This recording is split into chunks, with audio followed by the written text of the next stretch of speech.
It's time.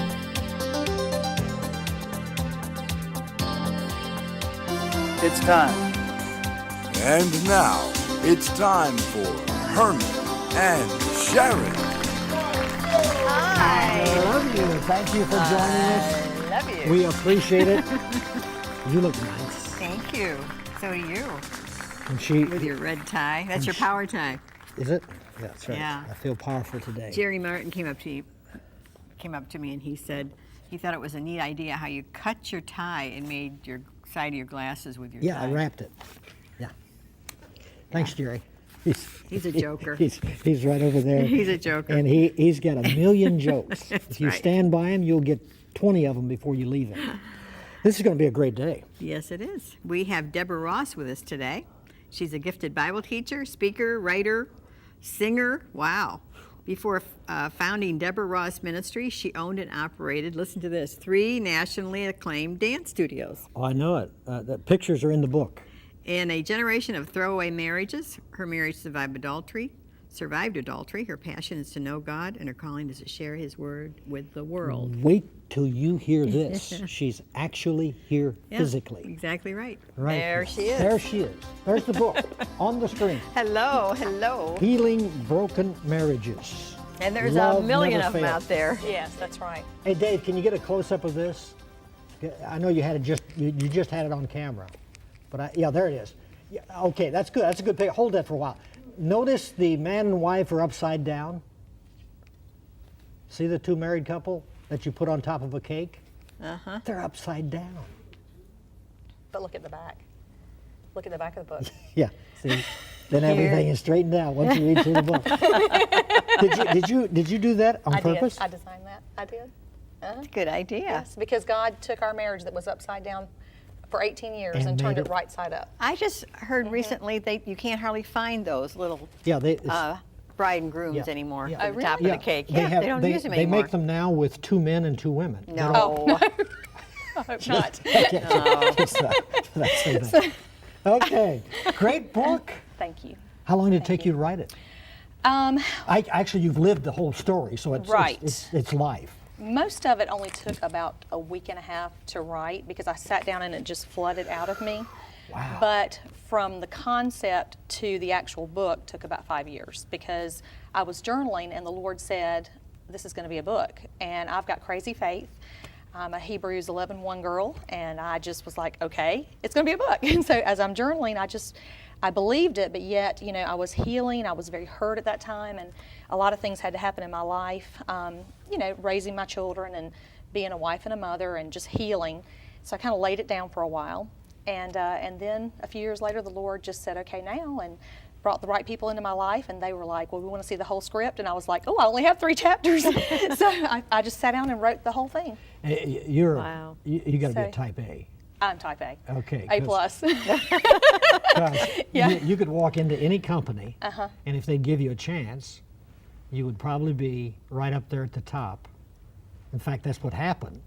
There are places in the book where you just walked in, and your qualifications didn't justify Right. what was happening, but all of a sudden they discovered, get rid of this guy and put her in to what he had because Right. that was your boss, Yes. and you just took off. Yeah.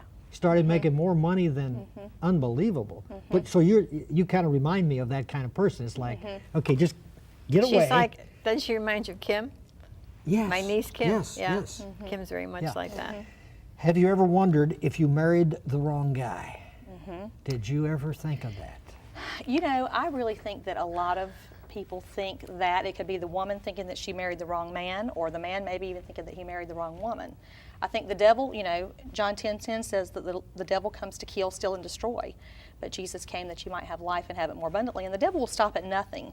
And so he puts these thoughts in our heads throughout the course of our marriage, well, what if? Yeah. What if this is the wrong person? What if you would have married so-and-so from high school? What if you would have married so-and-so from college? What if, And so the devil is scheming all the time. And so sure, I thought, did I marry the wrong guy? I'm just reminded of an interview that I did about 2 months ago, maybe a little longer than that, where she actually said in her book that right after they were married, they were in the hotel room, and he sits on the bed and grabs his head and said, "What have I done?" And she said, "What do you mean?" He goes, "I just got married. What have I done?" Good way to start out Now a that's like marriage. wake up. That's scary. Now, my marriage was nothing like that. My husband and I were very much in love when we got married, and we were both lost. So we were just two lost people that got married. Okay, And what was so- your family like? Well, I came from a broken home, Yeah. and my husband also came from a broken home. So our model of what a marriage was supposed to look like, we didn't have that. Yes. And so all we knew was what we had grown up in. In my mind, I thought that finally my salvation had come. Not salvation in the Lord, but my salvation in life, in that I had a husband who was going to love me, a man, because I didn't have my father growing up, from a divorced home. So I had a man in my life who was going to love me unconditionally, and I felt like all would be well. Yeah.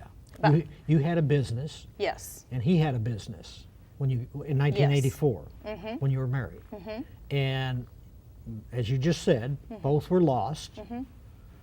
Did you have any desire to not be lost? Did you know there was something else?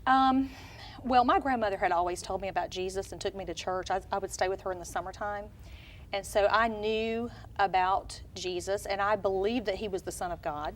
My husband had actually been baptized at age 13, so in his mind, he thought he was saved, although we never went to church together.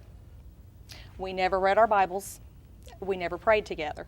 We were two lost people married. But in his mind, he thought he was saved. He was a counterfeit. In my mind, I knew I was lost, but I did believe in Jesus as being the Son of God. And if you'd asked me on certain days, I might have said, yes, I'm a Christian. Yeah. Like I'm an American. Yeah. Sure, yeah. Yeah. So, but no, I was not saved. Down the aisle of a small Baptist church on Sunday morning, you got saved. I did.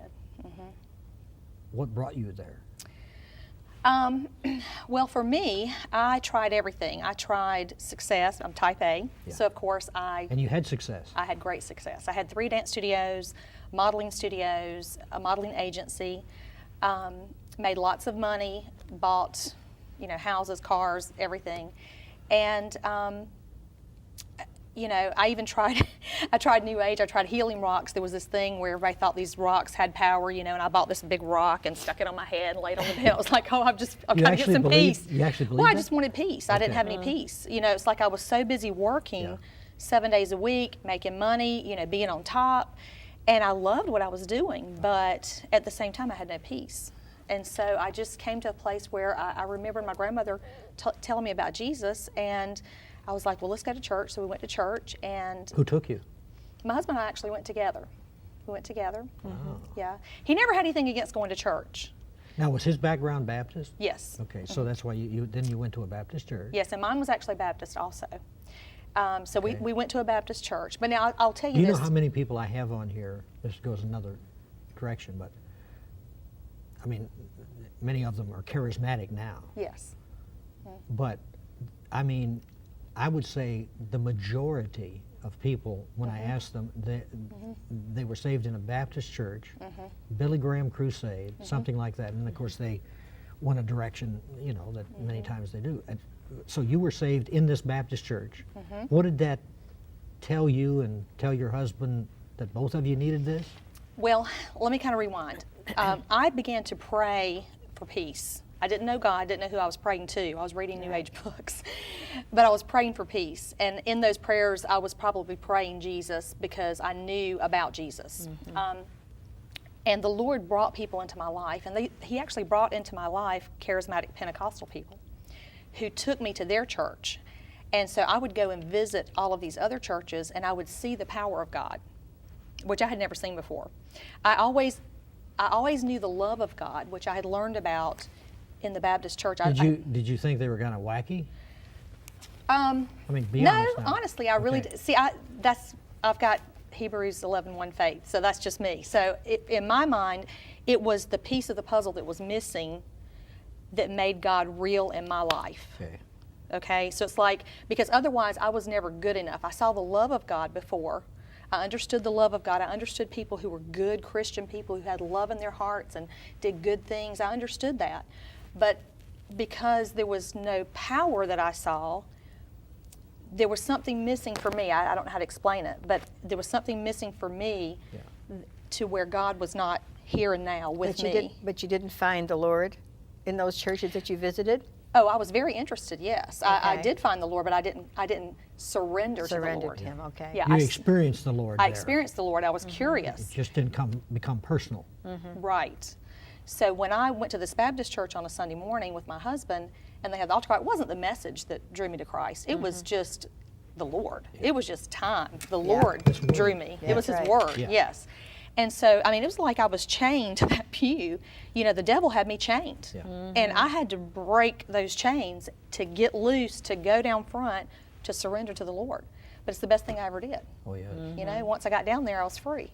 Yeah. So, yeah. But you are the kind of person, kind of like our assistant, Linda Opsel, where you want more. Yes. So you started wanting more. Yes. How did that go? Okay. Well, for me, I had seen people pray in tongues, and I had seen healings and different things in these other churches I had visited. And to me, it seemed that there was a connection there of people who had the baptism of the Holy Spirit with evidence of speaking in tongues and these other manifestations that I would see. And so, but I wanted so much of God. I wanted God. I was like, Lord, you know, I don't understand any of this, because at that time in my life, all I knew was Adam and Eve. You know, I knew Noah's Ark. I knew Jesus in the tomb. I just knew the basics. I didn't really know the Word. Right. And so I was like, Lord, I just want you. And so if these people are not right, if I'm chasing after the wrong thing, please show me. Yeah. Show me what you have to say about this. And so I just went on my own personal search of just really, literally sitting down for about 3 months and just searching through the whole entire New Testament, just devouring the New Testament, underlining things, praying, asking God. Now, this is right after I got saved. Right after I got saved. And so one day I was sitting in my great room and I said, you know, Lord, I don't want to be manipulated. I don't want anybody to influence me to do something that's not of you. So I'm going to pray, and I'm just going to start worshiping you with my hands lifted. I'd never lifted my hands before, ever. Back then, nowadays, across denominations, everybody's worshiping the Lord. It's wonderful. Yeah. But back then, in the early Well, see, 90s, Baptists do this, and the Charismatics do this. I don't know. right? Well, back You then, must have better shoulders or something. back then, I didn't see too many Baptists even lift their hands back then. Okay, so it was a new thing for me. So I was sitting in my great room and just started worshiping the Lord with my hands lifted, and just started praying from deep within, and the Holy Spirit came upon me. I began to speak with other tongues. Honestly, it was a power that blew my mind, and I stopped, because the Holy Spirit is a gentleman, and He doesn't make you do anything you don't want to do. And at that time, it was so powerful, it was so overwhelming, so wonderful, but it kind of frightened me a little bit because I was alone. But at the same time, it was wonderful. It's kind of hard to explain. It's a wonderful thing, but it was so powerful. Did you kind of think you lost your mind?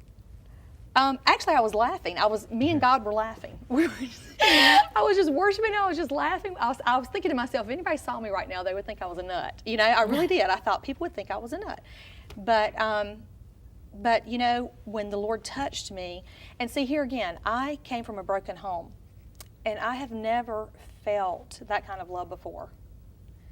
That was a new experience for me. In that room, you mean? Yes. Yeah, okay. That was a totally new experience for me. This was above that day that I was chained to the pew, that I broke loose and I received salvation. This was beyond that. This was a touch from God where His love just completely enveloped me. Now, Jay, your husband, did not embrace this. He, from the very beginning, he started to go to church every single Sunday morning with me. Yeah. He didn't care to go to the charismatic or Pentecostal churches, because to him that was just too close to the fire. You know, I mean, it's like he didn't want somebody to read his mail. He was a sinner, and he didn't want somebody to say, you know, call him out. So he didn't care to do that. But he knew there was something different about me.